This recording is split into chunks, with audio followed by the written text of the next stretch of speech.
Ben Marogi jamais, jamais, alors jamais cause à la dauphin il y a biso de l'équipe de la dauphin n'est comment? Mon atier, botelelanga, Congo température, ya maman Rosette la fleur, nadambu. Après avoir défilé là-bas, cité Pola, mais cette fois Congo Température TV. Désormais, suivez-nous sur cette chaîne. Congo Température TV. Congo Température. La patronne, Rosette la fleur d'amour, chaîne à solo. Émission religieuse. Théâtre, musique, environnement. Émission sportive. Émission politique, donc nulle part ailleurs. www.congotempérature.com. Pour nous avons information à temps réel. Congo Température. Et y a mon pépé Asika. Ya Tobina Congo Température. Et y a mon pépé Asika. Salutations à tous nos abonnés de Congo Température TV. Bienvenue dans Variété Plus Plus, une émission qui vous amène les informations surtout provenant de la source. Alors aujourd'hui, nous sommes là, donc comme vous remarquez bien, derrière moi, il y a MLC. Babenga Kibiso, Balobi Nord. Variété plus plus émission oyo ekendaka na source boya bo partager na biso ba moment oyo tozo préparer venir Jean-Pierre Bemba oyo ekozala na mokolo ya lobby. Alors nous sommes là, tozo mona ba préparatif ndengeza koleka à l'intérieur là-bas nous avons de mamans à qui bazo zela ba polo po bazwa ba polo na bango ba koyambela Jean-Pierre Bemba, donc la jeunesse qui est mobilisé, sensibilisé et qui se prépare. Comment est-ce que Bakoyamba, Jean-Pierre Mbemba na mukolo ya lobby? Alors bomi tungisate ezate que Pascaline Kalunga a commis journaliste ya MLC non nga journaliste ya Congo Température TV nenge boye belingai na tikalika na Congo Température TV na kati émission na variété plus plus. Seulement ce qui s'est fait que batu ya MLC par rapport à services au toza rosala ba mona ki que non tozala elongo na bango to accompagner bango par rapport à l'organisation de baza ko organiser pour na koyamba Jean-Pierre Mbemba pe par rapport à journée ya lobby ndenge ekolekela.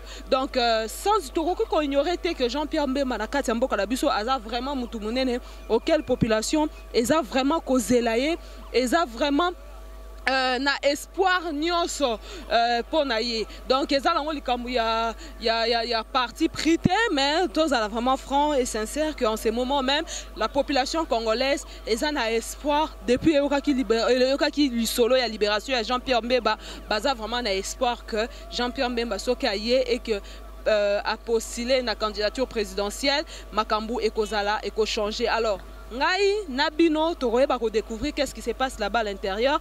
Tozo mona ba jeune mususu bazawana bazo partager nini ba fire de tozo mona. Alors j'aimerais bien que Stevino qui m'accompagne à service au total et j'en profite également de remercier maman Rosette la fleur, maman moko ya jeune ya ba initiative remplie d'inspiration, remplie aussi d'un babenga na ba innovation o ya pesa biso vraiment espace au kitoko na Congo Température TV. Émission nabiso variété plus plus. Donc bajan bazawana tokota na kati tokotola onyo César olekawana, mais je vais juste parler avec les jeunes. Oh bazali awa. Bonjour Yaya. Bonjour. Tomoni bino awa déjà bolati nini oh ya Jean-Pierre Mbemba, ça se passe comment ici? Izali siège, en tout cas merci maman journaliste na maloba ya kitoko oyo sili kotuna nga nango ntake bino bapandi sango ya ekolo Congo. Tozana esika ya sika tosanganaka esika toyokaka ba maloba ya président mwana mboka Jean-Pierre Bemba Gombo mokitano na biso na kati ya ekolo Congo. Toye ko bongisa mandenge nini toke koyamba mercredi okati ya aéroport na biso ya Njili. Yango wana mama journaliste tozana esengo mingi. Ezon de tata kendaki voyage atiki biso tamulai tango aye bana bazala toujours na esengo yango tozana esengo ya kobongisama mabongisi na bakonzi na biso ndenge ni tokoki kokende koyamba papa Jean-Pierre Bemba Gombo. En tout cas yango wana mama journaliste toza kosenga mingi biso toki koyamba mama toki koyamba président na biso na kimia nyonso tu totumoli mutu te tozotumula mutu te toke koyamba papa na biso tongi makofi te toboyi na biso ba gaz toboyi ba maya moto tozo kende ye moko na parti à conférence de presse na Belgique na résidence na ye alobi maloba neno soto lobby kino ezalaki na kati ya CPI maloba neno ezali toujours que tozala kimia ya aloba maloba mabete po etumo la population banguna yo to sengi toyebi ke ezopanzana partout tozoki koyamba président na biso mercredi mwana mboka zo na mabelene ya bakoko na kimia toboyi na biso maya moto toboyi na biso ba to toboyi na biso ba gaz toyi na biso ndenga kimia soki omoni ke ekosimba te vana na ndako papa bino pe boye po boye ko Jean-Pierre Mbemba aye tant Jean-Pierre Mbemba azaki côté kuna to santaki bino te zaki nini bo banda obanga bando lenga tant sko bomoni ke non lion na biso aye roi na biso aye ya mwana nde boye ko s'afficher ezala sa flatterie te wana non biso to bandine uto kala surtout ngai ozomona ngai na baine uto na maluku na résidence na maluku baye basukola ki résidence na maluku za biso yo résidence na maluku biso to sukola ndako na ye toyebi mwasi na malamu mama Liliane mama ya bana mwasi kitoko toyebi famille na ye toyebi bana na ye toyebi libota na mobimba mama umela place ozali papa Bemba bo umela opona mwasi ya mayele po to banga kite po so to banki message na biso to ngeye lungwa toyebi ki ba parti toyebi na tangu ya kala dans l'époque kufa mais MLC toujours ils ont toujours la place tozo banga na biso te toza toujours kitoko parce que tozo la mama ya bana mama Liliane mama ya bana Zoya mama na biso mama ya population congolaise Jean-Pierre Bemba ou melanjamba pona yo. Merci ming papa. Donc toza pa ndeko na biso azali pene. Bonjour papa. Bonjour maman. Tomoni yo awa oyeli tina nini? Na yebona makambo ya MLC na membre ya MLC. Depuis quand ça fait combien de temps que vous êtes membre à MLC? Depuis 2006. Depuis 2006. Bon. Ah boye désordre exalaté. Monsieur Tabata désordre. Monsieur Kagaï. Avec Dieu nous vaincrons. OK, merci mingi na mon pe maman biso za sima. Bonjour maman. Bonjour. Tomoni bino boye li na tina nini? Toye pona makanza mon continent biso le premier mercredi à Roizongela biso la mboka. Boyambele nini bolambela ye bosele maboke to ene sengo to yambie to bini to sepeli ti esika okende ya koti avandi bisonde to sepe to kolia to komela. OK, merci mingi maman. Donc Steven oki tozo continuer to mon papa na biso azali pembeni to pesi mbote papa. Mbote maman. To moni yo awa na esika oyo ezali na but nini et puis message no ezali nini po batu ba comprendre venir na onesika. Message tozo lancé biso toza bana ya MLC oza parti na biso ya lelote ya kala. Toza na message oyo za événement parce que après 10 ans de 10 ans oyo président national ya MLC président na biso azalaki aux arrêts na ces pays pendant 10 ans. Oyo bateta qui est injustement pour likambo bakite mais ndeka toloba na parti na biso que non avec Dieu nous vaincrons et ndenge Bible zoloba que non gardez silence moi-même l'Éternel je combattrai pour vous a garda qui silence biso pe bato a parti MLC to garda qui silence pour to yeba ki que suka Nzambe akobundela biso lelo Nzamba sali Nzamba salut que azala libre et ce n'est pas la guerre toza juste kaka na préparatif ya okende koyamba président Nabiso et c'est ça il n'y a pas de casse il n'y a pas de hein mais to moni bino pe boza pe minoko fort bato MLC siko ndenge tozo sentir bino soki par exemple pouvoir yena ngambo na bino bon comme pe bato parti prité non cette fois-ci parce que les mingi population bino ndem msusu pe bo indizaka ba oyo bakambaka bino na sentiment mouvement na bino. Maman, merci pour la question. Mais au moni politique il y a haine et même biso nulle part. Politique il y a haine et puis ba jalousie ba conflit et même biso nulle part. En principe ce qui le long Nzamba sali grâce que non biso to soit pouvoir. Nous allons accepter que ba to pe ba kokoma ba opposant va exister parce qu'il y a la démocratie. Nous sommes un pays, il y a démocratie. Alors il faut tout ça la preuve il y a démocratie wana nambo kanabiso. Oyebi que le loyo politique il y a haine parce que biso to ba bazana pouvoir ba lingite existence et opposition. Et le loyo bande komisusu bazana ba prison, ba misusu baza liberté que va s'exprimer. Il vraiment to éviter le koana. Je pense que ce qu'on a qui point de presse président Salaki à niveau à Bruxelles. À l'Obaku, il faut que tout éviter politique ya haine pour que ensemble to sangana pour to tonga Congo. C'est un peu ça. Merci papa tokota na kati baza signaler déjà que makambo za na kati Stevino ki tokoti bongolo bana bino me tokota na kati parce que toyela ki de kati. Ndenge tolobaki tokomi na ngamu na biso tolingi tokota na kati tomoni mobilisateur na biso tozalaki na ye la fois dernière azali wana elongo na biso apesa biso message ya journée ya lelo. Qu'est-ce qui se passe à l'intérieur lelo tomoni awa komi mannequin. Merci maman pour le maloba naza mannequin te nazali chargé en mobilisation à vie de Kinshasa comme on a Jean-Pierre Bengwa. Yango na tozali na préparation pour na mokoneso soit le 1er août yango moni bato belé ba ko so ba polo pe stratégie ni ndenge nini akay ni to ya mokon na biso Jean-Pierre Bemba mokola le 1er août Moussa nini yo sali Moussa nga na sali pour na contribuer d'abord na parti pour biso za parti to senga nga mbongo te pour na contribution na parti tane na décorer na mutuka na bota na préparation image ya mutuka na décorer yango tane na décorer mutuka oyo pour na pesa ko cadeau na maman F Bazaïba pour la mobilisation na lokumu ya Jean-Pierre Bemba Gombo pour la mobilisation ya MLC interfédéral na pesa cadeau ya mutuka na pour la mobilisation pour na ya Jean-Pierre Bemba Gombo. Merci mingi to kota na kati tolinga ki tozwa message yo en tant que mobilisateur ya MLC et puis makamnyo so journée malamu et puis bonne continuation. Merci maman. Na annonce ki bino ke to kota na kati to kutana na président to kutana na batu nyonso o bazako organiser de centre ya mokolo bongo ya le 1er août. Bino mo bosila ekoyoka na micro na biso ya variété plus o ele kanara bongo na Congo température ndenge bandeko ba intervenir ndenge ba pesi ba idée na bango ba lobby que MLC ekozana nango na NT ce qui est pouvoir eko traiter bien na ba parti nyonso même ba o ba kobenga maloko la ba opposant ya MLC ba kopesa bango toujours chance peu écoute pour que ba travailler ensemble. Alors à mes côtés j'ai déjà le président à qui nazo pesa déjà bonsoir.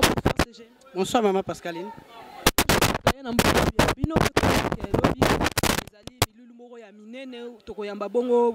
Président Nabiso Jean-Pierre Bemba, je pense qu'elle a prononcé le mot bien.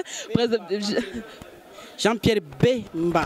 Président Nabiso Jean-Pierre Bemba, parce que Mbemba est à la Congo central, à Saint-Bandundu. Bemba c'est à l'Équateur. Azaneka moi na Congo pardon. Donc président Nabiso Jean-Pierre le 1er août, monsieur Joseph o a expliqué journée à l'élo eza nini. Tomoni ba maman baza ebele, ba jeune peu baza ebele, ba papa peu baza ebele. Journée à l'élo, l'élo nini ezo à MLC auto ebi lobi ne tokindo ya ba président. Ambelo biteto ambe mercredi. Mercredi le 1er mois na ezaka effervescence. Les lois ezaka préparation na préparatif batu ba les lois pa bazwa ba insigne.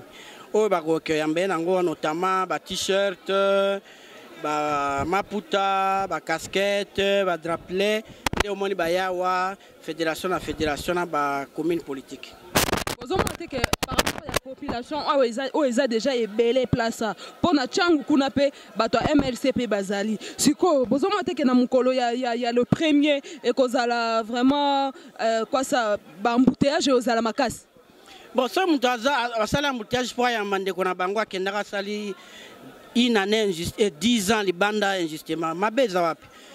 Ma belle quand ne va bouka basala nini mais encadrement qu'on a nango il faut la boyer. Tu es bien qu'on a débordement.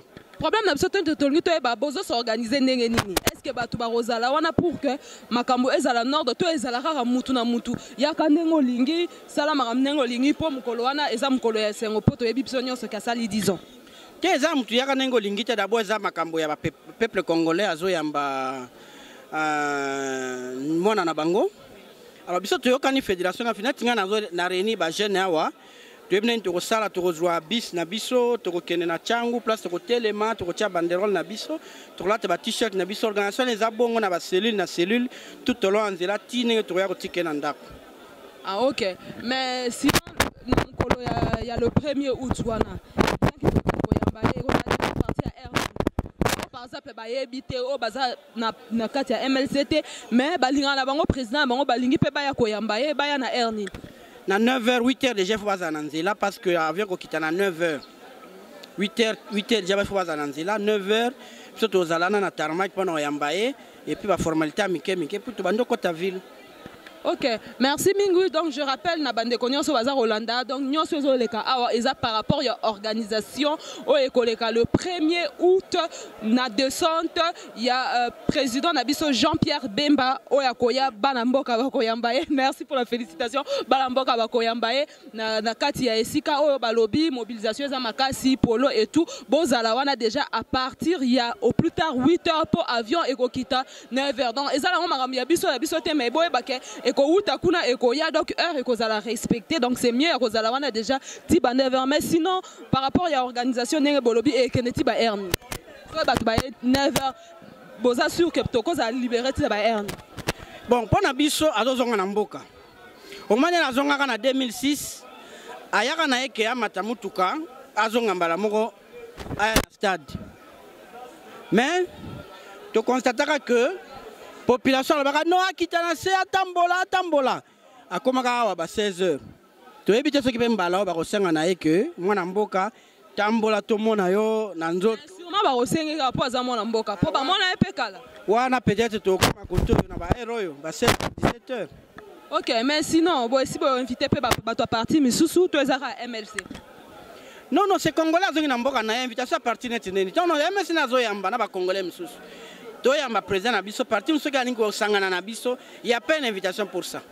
Ah donc il y a pas d'invitation mais cordiale donnée à tous. À tous. Ah, OK. Mais Congo température ezala. OK, merci mingi. Mais comment ba nungu ba tout lo ba de côté que awa Jean-Pierre Mbemba abimi akoza lokola dauphin ya Kabila. Na yo tuke Kabila ngo to pona dauphin na eno. Na ne nazo yoka. Mais Bemba lobi ke auti ko pona eza Jean-Pierre Mbemba nde bato bazolo. Bemba rogi jamais alors jamais cause la dauphin ya na biso to leki to za dauphin ndeni. To leki to za dauphin comment? Makamna ke ka boye ko bimala ye après azu passeport na ye ba remettre yango donc ba complication quotité aussi longtemps nde ko la biso Moïse Katumbi lelo makambo ezaka compliqué mais ye ke ka na bopet. Donc, ça, bon, c'est que Bozo condamné Kabila injustement qui est attaqué en prison. Tolobi les camarades mais tolobi kaka ke balobi Monsieur Kabila a préparé dauphin comme étant Monsieur Jean-Pierre Mbemba pour aya azala dauphin nde rumeur ezolo babongo. Par rapport à l'analyse, il y a bablo qu'on a évoqué à Mike passeport makambe keka mbangu nandeni. Non, parce que même dans un problème, c'est tout. On a une analyse, excusez-moi les termes, mais on a une analyse à quel niveau, parce que Bemba a quitté, Bemba a sénateur, en tant que sénateur, sénateur Nyonso, il a droit, il y a na passeport diplomatique. Il y a un qui faveur de Kabila. Non. C'est parce que et quelqu'un a sous quand Kabila pas obima na pouvoir Bemba pas mais pendant tout ce temps là tant Kabila zalaki Bemba zalaki kananga mais sinon tozolo baboye ceux qui le Bemba a eu pouvoir rien na maboko na bino quels sont les projets des sociétés au bino bozana ah maman toi projet société Beloman président Laksa Kibino projet de société yemoka comment qui ngona nini 200 pages to ko enrichir faut que tu as un projet na biso pour na biso il faut qu'on améliorer le vécu quotidien à Congolais surtout ça ba libéraux pour continuer la modernisation 5 chantiers chango de côté c'est ya chango za nini makambo ya banzela makambo ya nini ya ba transport ndenge ba transco ya bon bon continuer on a projet de société na bino bolobi te yombo ka tu ebiti te bon continuer pour la bonne idée na esila yanga c'est impossible aux amutuga a le kabokaso qui est na ville pourquoi tu vas rockati donc autant baté tu as un projet na biso tu as ba libéraux cela veut dire biso il y aura moins d'état plus initiative privée au moment où maman au la presse na yo lobby avec biso ko ça la entreprise ya presse na yo ou la qui ce projet no malamu tu es que ko engager ba tu ko générer mbongo na mboka parce que ko ya ba taxe tu ko financer yo. Est-ce que il y aura plus de privés tant au privé il y a ba taxe et matramoi likolo par rapport à tant où l'état est pourquoi ne pas améliorer l'état pour que Moutounio soit retrouvé à l'intérieur. Mais si l'état te kokatena tilo maman ozolo ba photo ba makamto za ba hypocrite on a 30 lois à 36 000 travailleurs aux Hollandais mais on attend que sur ma souhaité. Atka sur ma souhaité. On entend dans le côté, mais il faut faire batouana. À soigner à bango. Non, il faut être pragmatique. Privatisation na Congo et ça et botim boumebele. Là, na ma télécommunication. Tala ninge to komi accessible na téléphonie cellulaire. To mekango partout beaucoup mona ke to sala yango ko simba. Crainte eza mingi taxe nde banda komata. C'est ça yo moko yebi que vie sociale na biso non c'est compliqué. Tant boye la biso que ba société privée ba banda ko est vrai. Bazwa pe place na kati ya Congo. Ozomona te que par rapport à vie sociale nde est un peu compliqué. Bo calculer pe likambwana. Non, nana futa taxe. Bon, toi c'est exemple. So mutu otongi par exemple eloko na yo o ezaki ndenge to mona par exemple ba société mususu ya et comme par exemple banda o pesa mususu 1 franc. On m'a dit que la privée comme 1 franc point 2. Si ko ba de wana no 1 franc nan to mi ko raté ba 2 point wana susu nana o ba accélérer ba ko sur ba taxe za ndenge moko to ko faciliter quand ba privé ba créer. Mais la taxe c'est un compliqué. Mais il est là. La taxe c'est le Québec. Que nous bateau va créer la société. Mais ça doit réduire, on doit canaliser. Tout le bateau il y a la boutique na yao. Il y a des relations avec handicap. Bakoya bofuta bango. Bon on a place que na yebanité. O ya koya o service habitat, service aboyebele. Non non nous on va canaliser en c'est la normale. Moto créer société né facile. Le problème c'est à embaucher le plus de personnes possible et puis tu affluer qu'est-ce à l'État. Il y a candidat comme ceux qui n'ont pas nabino pour l'autre fois tant bela kango bo survola kango est-ce que bozo tenir compte nango to survoler tient to zanango président nga yawa azoya ezana mukolo akosala réunion marathon na ba candidat wana nyonso asa bango réunion boko yoka kaka to za obligé l'autre fois na tuna bino likambu ya soki ezali hein ceux qui machine à voter ezali ceux qui vont continuer dans l'élection boyebisa kibino boyebisa biso ke boza partant machine à voter ezali ezalate bino bokoze tolobaki wana ezali déclaration na biso na congrès tolobaki toko kenene élection selon calendrier ba publiera biso le 5 novembre 2017 machine na lobaka que à partir ya le 9 août ti na octobre kozala commande, il y a un bulletin de vote, il y a un déploiement. Donc, tout ce qui est une élection, selon le calendrier, il y a un commande, il y a un bulletin et non machine.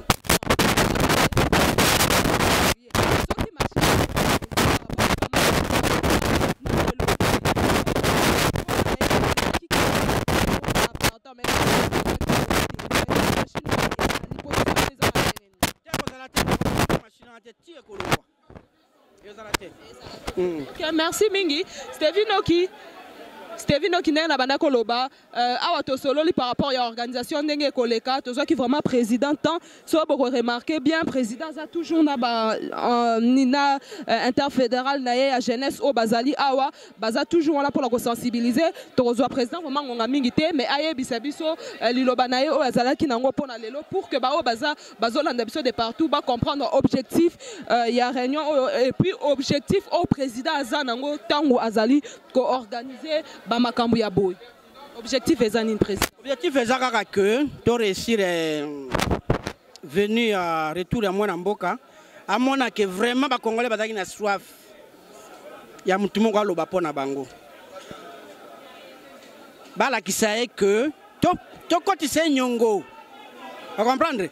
Et là que ba moni 5 millions de personnes dans zela 10 millions ko ça le parce que tala bato na posa ya mai comme alobaka. Ko pesa bango mai. Le type faisant un président comprendre le message de la population pour elle comme à lobby na bokonzi à servir. Merci mingi papa Joseph. Mais l'ilobanayo to quitté par rapport parce que le objectif y a réunion mais l'ilobanayo o ozaki nango souci ba baza kolanda yo ba comprendre à travers yo. Ba comprendre que combat des bandits moni que quoi non c'est que bemba zoya ba ka les ebele mais to kozonga simate parce que il faut Congo échanger alternance et quota. Toza ko bunda to simba na biso ba Congolo to lingi mboka oyo pona mboka na sekende liboso. Merci président. OK. Donc Stevino qui ndenge na banda ki koloba ndenge na banda koloba tout à l'heure Alors, Tooti Kosolola vraiment na présidente a ebisi biso en long et en large. Awa tozaki bongo na ba maman o ba ki kozwa ba polo la bango pona koyamba Jean-Pierre Mbemba et puis tomona ki ba jeune o bazala ki vraiment mobilisé pour se préparer par rapport il y a 200 il y a Jean-Pierre Mbemba. Donc je remercie Batunyo so o balanda ki émission on a bokebi et je rappelle que Pascaline Kalunga azali ne journaliste ya MLCT azali journaliste na kati ya Congo Température o asalaka émission d'ailleurs variété plus mais ce que tu as quitté sur terrain c'est parce que tu as rendez pour reposer l'information mais tu as ignoré que depuis sujet à Jean-Pierre Mbemba ndenge babimisa ki Jean-Pierre Mbemba na liberté provisoire ti na ndenge ba accordé pour akita na mboka ya Congo ezali sujet moko d'actualité oyo ba congolais baza vraiment ko se préparer bazali vraiment mobiliser pour na koyambaye parce que a manka ki bango tangu muladi ba o misusu babenga kaye sénateur baza kozela ye ba o misusu pe babenga kaye président baza kozela ye ba o pe babenga ke mwana mboka baza kozela ye. Alors je remercie le dynamisme de Stevino qui est derrière la caméra wana et puis ainsi que notre réalisateur Christian. Topespe merci mingi na maman Rosette Lafleur o ya pesa rabiso confiance pour continuer musala oyo ba nyonso bazali na posa to kitala ba o bazali za ba reculer bino boza ba sujet de société ba sujet moko social bobenga biso to kita place wana bino mutu boza na ba bisika o bolingi biso to kita à n'importe quelle heure. Donc variété plus ezali wana 24 heures sur 24 heures biso to sengi na bino kwa bo continuer na ko s'abonner bino ba ebo découvrir Congo Température TV bo chaper en contact baninga na bino ba différents baninga na bino ba différentes relations na bino pour que bango pe bazala ba abonné ya Congo Température pour bazwa ka ba information nyonso na temps réel. Alors je vous love, je vous aime beaucoup. Je remercie aussi ma famille soutenanga na musala oyo et ainsi que mon église OP soutenanga na musala oyo na ba nyonso oyo ba critiquer ngai. En tout cas la remercie bino pour grâce na bino nde ezo permettre nga na perfectionner musala na ngai. Alors quant à moi je vous retrouve encore sûrement très prochainement. Donc biso tozala kaka au comme on appelle votre 4e émission et Nangora Mkie sous se retrouver. Donc on est là sur l'une 24 heures sur 24 heures. Abonnez-vous à tout moment. Portez-vous bien. Mon atier botalelanga Congo Température ya maman Rosette Lafleur Nadambu. Après avoir défilé na ba site Pola mais cette fois Congo Température TV. Désormais, suivez-nous sur cette chaîne. Congo Température TV. Congo Température. La patronne Rosette Lafleur d'amour chaîne à solo. Émission religieuse. Théâtre, musique, environnement. Bah, émission sportive. Émission politique, donc nulle part ailleurs. www.congotempérature.com. Pour nous avoir information à temps réel. Congo Température. Et yena mo pepe asika. Ya tobina Congo Température. Et yena mo pepe asika.